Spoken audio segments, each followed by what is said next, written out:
Ang hirap.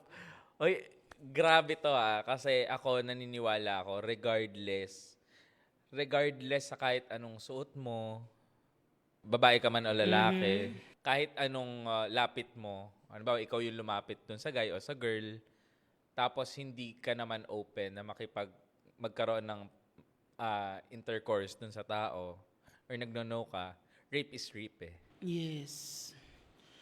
Ako din ano ko Kahit lumandi ka, eh. Yes. Yung guy, naiintindihan ko kasi nag-lie si girl. Aha. May boyfriend ka, hindi mo pinaalam yung kung saan ka pupunta.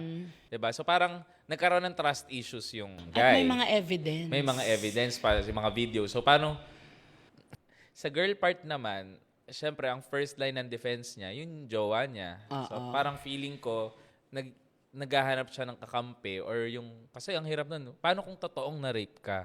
So walang naniniwala sa dahil lang sa video na Na ikaw lumapit lumabas, sa lalaki. yes. Buong buhay mo dadalhin na rape ako pero walang naniwala. Ang hirap Na ano yun, nun. iaano niya na lang.